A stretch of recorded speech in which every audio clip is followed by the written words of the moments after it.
entrar en el tema, porque por supuesto que esto ha generado muchísima crítica en las redes sociales. Hay una persona que por lo que veo es opositor de lo que otro te dice que es panista, ¿no? Es bastante claro que dice que es panista.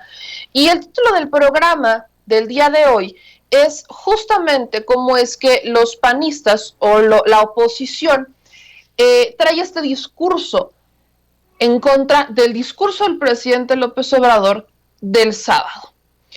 Este es un discurso, usted me va a disculpar, que el presidente López Obrador da en el marco de una necesidad, y lo tenemos que hacer así, una necesidad bastante clara entre las naciones. Y esa necesidad es bien sencilla, la de mantener y la de cambiar la política actual. Hay que ser muy claros con esto.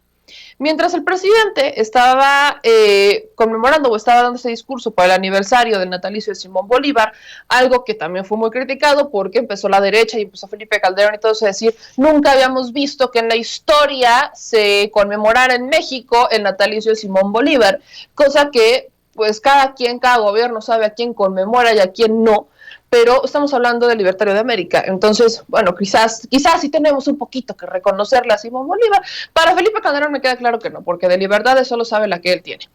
Ahora, critican el discurso del presidente López Obrador y sale Gustavo de Hoyos con este comentario en redes sociales. Gustavo de Hoyos, por supuesto, su queja es sobre la OEA. Y dice, en la OEA participan 34 de los 35 estados de las Américas. Sus órganos se integran y las resoluciones se adoptan por el voto mayoritario y usualmente unánime de sus representantes. Es ofensivo que López Obrador califique de este organismo de lacayo y proponga que desaparezca. No propuso que desaparecieran. Lo que hizo el presidente López Obrador fue proponer que se cambiara este organismo, dado que, bueno, quizás Gustavo de Hoyos no se ha enterado, porque pues, evidentemente su bolsillo y sus intereses no se han visto afectados por la OEA. Pero si no lo sabe Gustavo de Hoyos, con todo gusto, se lo recordamos. Lo ofensivo de la OEA es que este es un organismo que lo que ha hecho es intervenir en distintos países de América Latina, argumentando que están bajo ataque a la democracia y que hay dictaduras y que eso es inaceptable. Y han orquestado golpes de Estado. ¿Qué es lo que ha defendido la OEA? No seamos tontos. La OEA lo que ha defendido son los bolsillos de los más ricos y al final la OEA ha defendido que estén bajo la bota de Estados Unidos. No ha defendido principalmente la soberanía ni la democracia. El caso fue Bolivia. Mientras el pueblo efectivamente hubo un error de Evo. El error de Evo fue quererse reelegir otra vez, pero no fue un error que la gente quisiera cobrarle al partido o al movimiento que representaba Evo, sino que ya era suficiente con Evo. Y aún así el margen era mínimo. Pero eso no sirvió, ni siquiera porque el margen era mínimo, ni siquiera porque la intención del pueblo era clara y la molestia del pueblo era aún más clara. Sirvió para que la OEA dijera, bueno, el problema es este, vamos a ver de qué forma apoyamos para que se alcance la democracia. No. Lo que hizo la OEA fue ver una ventana de oportunidad para apoyar a un golpe de Estado y entonces imponer de alguna manera y apoyar a Yanine Áñez, que después de que llegó Yanine Áñez llegaron violencias a derechos humanos, asesinatos, represión, masacres, y esto la OEA, ¿no? Hagan de cuenta que dijo, y empezó a chiflar. No pasó nada, para la OEA no pasó absolutamente nada. Llegan las elecciones que el pueblo había pedido y gana el movimiento que había representado Evo Morales o el movimiento, el partido que representaba a Evo Morales, pero con un rostro distinto. Ahí estaba el problema. No querían a la derecha. No. Creo que es inconfundible que lo que logró Evo Morales durante tantos años de gobierno, la gente lo iba a querer cambiar de la noche a la mañana. No, las mayorías hablo, por cierto. No. El problema era algo distinto, pero la OEA aprovechó, junto con la derecha, vio un camino, vio la puerta, vio la ventana y dijo, pues aquí nos metemos. E impulsaron un golpe de Estado. Y entonces la OEA condena a todo tipo de movimiento democrático que desafíe los intereses en realidad de Estados Unidos. Situación que ocurre también con Cuba. Efectivamente, como en todos los países, no podemos decir que todos los países tienen una corriente hegemónica y que están de acuerdo todo con el gobierno que tienen. Por supuesto que no. Si no, no existirían partidos. Vaya, hay gente que está inconforme y otra que está feliz. eso siempre va a pasar. Y en Cuba no es la excepción, ¿no? Cuba no es la excepción. Y también se han puesto en contra de Cuba. Estados Unidos particularmente ha dicho que Cuba es un país que promueve el terrorismo. Y yo en más de una ocasión he dicho, bueno, pero es que hay que tener madre para decir eso siendo Estados Unidos, cuando el principal negocio de Estados Unidos es la guerra, son las armas. Quien se ha dedicado de ponerle armas a los narcotraficantes y a los terroristas, de darles armas, ha sido el gobierno de Estados Unidos. No sé por qué nos hacemos guajes.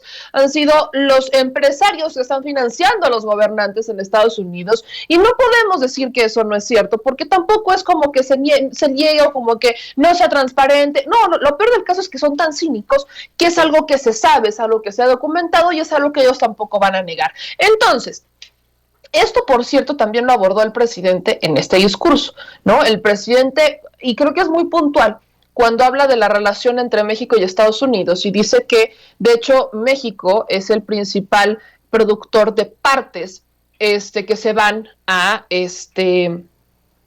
buques, a automóviles de guerra. Disculpen, no me acuerdo el nombre tal cual, pero recuerdo perfecto que después de decir eso, el presidente López Obrador dice, y no es para estar orgullosos, pero es una muestra de cómo la relación entre México y Estados Unidos es sólida. No es para estar orgullosos que México de alguna manera apoye a Estados Unidos con autopartes o con partes que justamente ellos van a utilizar para la guerra. No, con esta manufactura no es para estar orgullosos, pero la dependencia de Estados Unidos hacia México también es importante.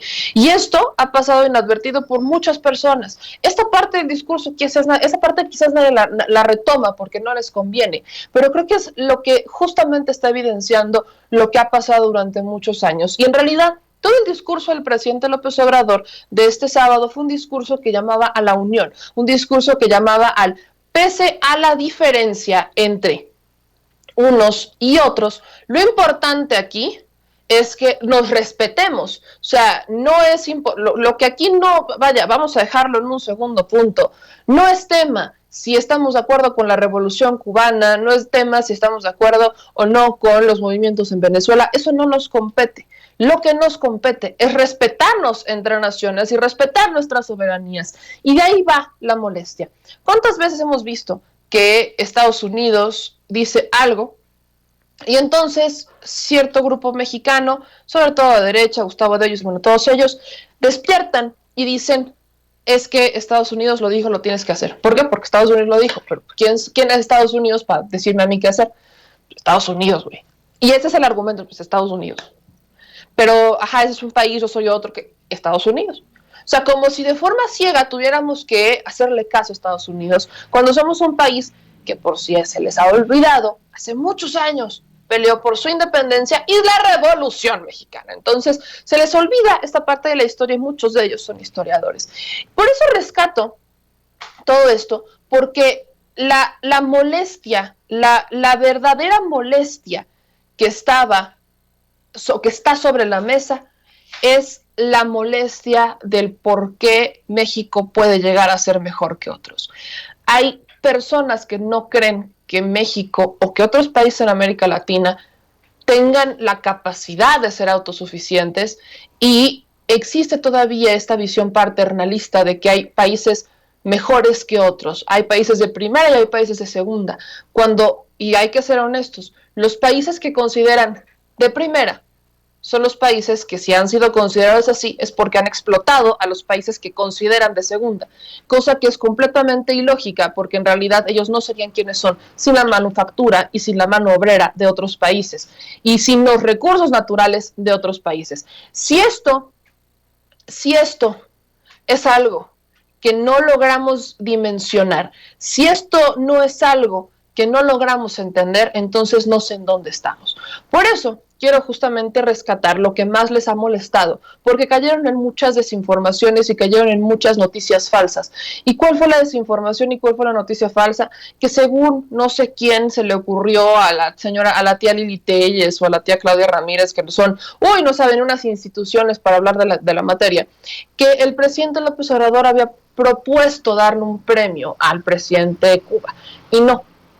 Lo que hizo el presidente Andrés Manuel López Obrador fue hablar sobre el pueblo de Cuba, Vamos a rescatar, me dice, si este discurso del presidente López Obrador, la parte de Cuba, porque eso es lo que más les ha dolido, lo que el presidente llegue a decir sobre un país al que porque Estados Unidos lo ve mal, todos tendrían que verlo mal y no va por ahí. Lo que ha hecho Cuba con lo que ha tenido durante estos últimos años es histórico. Y si no logran entender, si no lo logran dimensionar, pues entonces no sé de qué estamos hablando. Vamos a ver y escuchar.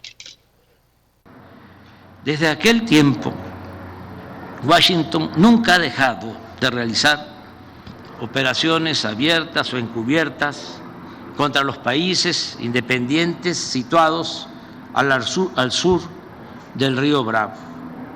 La influencia de la política exterior de Estados Unidos es predominante en América. Solo existe un caso especial, el de Cuba, el país que durante más de medio siglo ha hecho valer su independencia, enfrentando políticamente a los Estados Unidos. Podemos estar de acuerdo o no con la Revolución Cubana y con su gobierno, pero al haber resistido 62 años sin sometimiento, es toda una hazaña. Puede que mis palabras provoquen enojo en algunos o en muchos, pero como dice la canción de René Pérez Joglar, de Calle 13, yo siempre digo lo que pienso. En consecuencia, creo que por su lucha en defensa de la soberanía de su país, el pueblo de Cuba merece el premio de la dignidad.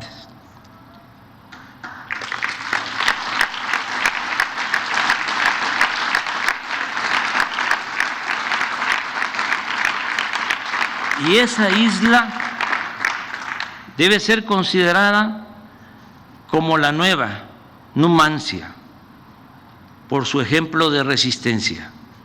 Y pienso que por esa misma razón debiera ser declarada Patrimonio de la Humanidad. Pero también sostengo que ya es momento de una nueva convivencia entre todos los países de América, porque el modelo impuesto hace más de 2 siglos está agotado, no tiene futuro ni salida, ya no beneficia a nadie. Hay que hacer a un lado la disyuntiva de integrarnos a Estados Unidos o de oponernos en forma defensiva. Es tiempo de expresar y de explorar otra opción, la de dialogar con los gobernantes estadounidenses y convencerlos y persuadirlos de que una nueva relación entre los países de América es posible. Considero que en la actualidad hay condiciones inmejorables para alcanzar este propósito de respetarnos y caminar juntos sin que nadie se quede atrás. En este afán, pueda que ayude nuestra experiencia de integración económica con respeto a nuestra soberanía que hemos puesto en práctica en la concepción y en la aplicación del Tratado Económico y Comercial con Estados Unidos. A ver, ese es un punto importante. ¿En qué parte Estados Unidos, en qué parte, perdón, el presidente Andrés Manuel López Obrador está diciendo, no, que me le voy a ir encima a Estados Unidos? En ninguna. De hecho, justamente dice, creo que ya es tiempo de que dejemos esa visión de o estás a favor de Estados Unidos o estás en contra, y de o eres mi amigo o eres mi enemigo. Eso es absurdo. México durante muchos años evitó la molestia de tomar decisiones que debería de haberse tomado es que hay que apoyar a Estados Unidos. Imagínate, ¿no? Si nos ponemos con Sansón a las patadas, que también lo menciona el presidente López Obrador en su discurso, lo de Sansón a las patadas. No se puede meter con Sansón a las patadas, efectivamente. Es el socio comercial más importante de México y también lo dijo en su discurso el sábado. Pero hay gente a la que se le olvida mucho se le olvida mucho esta dinámica.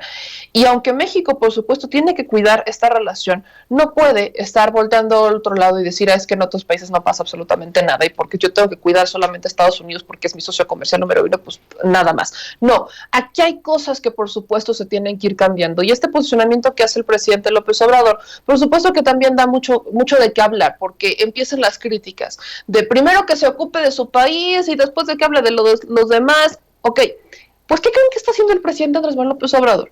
O sea, me llega a poner como en cierta, me confunden aquellos que dicen, es que el presidente nos va a poner como Venezuela y como Cuba, pero entonces también el presidente está hablando de la unión de las naciones, no solamente con Cuba, Venezuela, sino que la unión de todas las naciones, todas, completas, incluyendo Estados Unidos, o sea, no lo está excluyendo, lo quiere incluir. O sea, México está tomando este rol que siempre lo ha tenido, de ser el mediador entre uno y otro, un rol que durante muchos años estuvo como perdido ahí en el limbo, porque nuestros cancilleres, nuestros embajadores, nuestros cónsules, que de hecho todavía hay muchos cónsules así, que están rascándoselas polainas, literalmente, y aquí no viendo a ver cómo les pasa la vida, diciendo, pues lo que diga Estados Unidos, no pasa nada, sí, obvio. Creo que aquí tenemos que ser muy claros y muy contundentes en que México sí quiere dar un siguiente paso, pero efectivamente, lo que también involucra es muchas reformas dentro de México, para poder hacer una política exterior, para lograr lo que el presidente López Obrador quiere. Hay muchos cambios que se tienen que hacer al interior del país, cambios que se han comenzado a hacer. Y grave, don David, porque uno de los